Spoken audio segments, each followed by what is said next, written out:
Hey hobby heads, Jasper from Metro Hobbies here, and with the new release of the Into the Dark box set, I think it's high time I run you through what exactly skirmish combat looks like in the 41st millennium. Let's jump into it. Okay then, so what is Kill Team really, and what really separates it from 40k proper? Well, to put it in the simplest terms possible, Kill Team is just a very small version of 40k. While 40k is ostensibly a war game, it's about these large battles of giant armies fighting against each other, Kill Team is about specific squads. Kill Teams, that's what they're named after. 5-10 units of various different factions warring over, instead of these large battlefields, very small places, open fields, and in the case of the new Into the Dark box sets, breaching combat inside ships and space hulks. The bonuses to having things so small is that the rules in and of themselves are actually really easy to comprehend. The rule book isn't a 300-page, tome, it's a magazine you can get.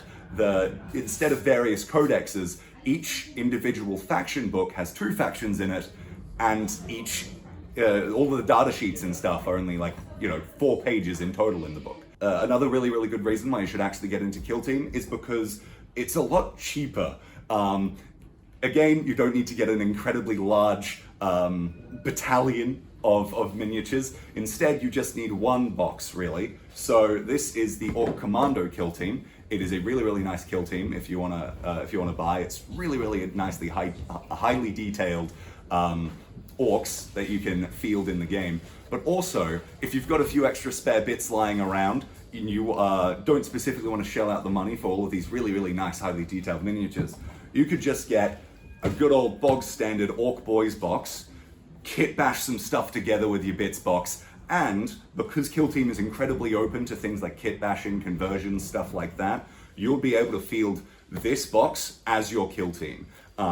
It's really good, and especially because the rule set is mainly off of base size and not actual model height, you can go wild with your conversions. I'm personally currently doing a old metal Ratling conversion into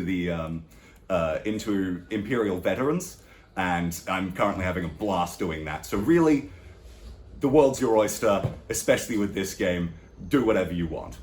But with the new box set of Into the Dark, what necessarily does this change, and why am I so excited about this? Well, while, as I said before, the rest of the fighting has mainly been on open fields, tiny claustrophobic areas, Into the Dark ramps up the claustrophobia to 11. You are inside a derelict space hulk. Now, I don't want to go too much into the lore in this, but basically imagine one of the large garbage oceans in the Pacific was in space, made out of various other ships, entangled into each other by unknowable powers of the warp, and have unknowable technology inside of them which everyone wants to have.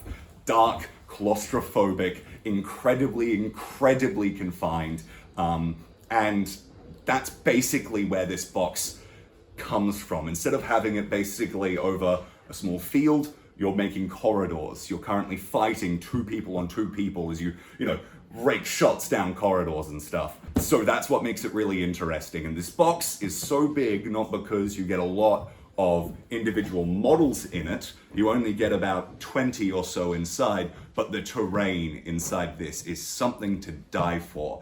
Interlocking snap fit kind of hull and breaching, hull and interior bulkheads and stuff like that, its own beautiful little openable doors and stuff like that inside. It is really good that basically you can open up the Into the Dark rulebook, you can choose a random mission that you like from there, set it up, you can use the different interlocking plates to actually set up your own little board and just go to town on this, have fun.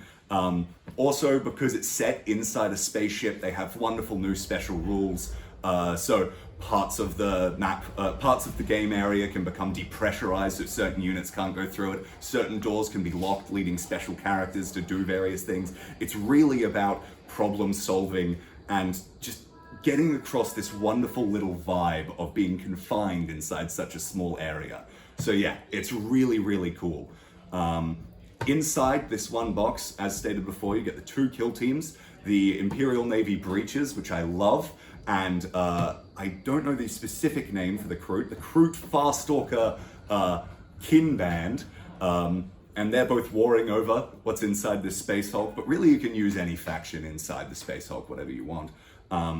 But you not only get those two, you also get a bunch of different cards for objectives and stuff like that with which you can use in the game, a bunch of tokens. Everything you need to play Kill Team is inside this box, not just Into the Dark, but Kill Team proper. It comes with the proper rulebook along with the separate Kill Team Into the Dark rulebook. So basically you just need this, a few dice, a buddy, and a lot of time to help assemble and paint all of this, and you're golden. Right, so that's basically everything you need to know about Kill Team and the new Into the Dark box set. If you want to get your hands on this new Into the Dark box set, it is a new release. It will be flying off shelves.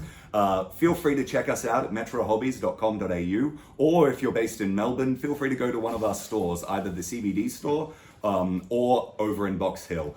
I'm personally usually based in the CBD store. I'm usually here Fridays, maybe a couple Saturdays. So if you want to come through, have a fun chat about Kill Team, or talk hours on end about random 40k lore, feel free to come in then and have a chat.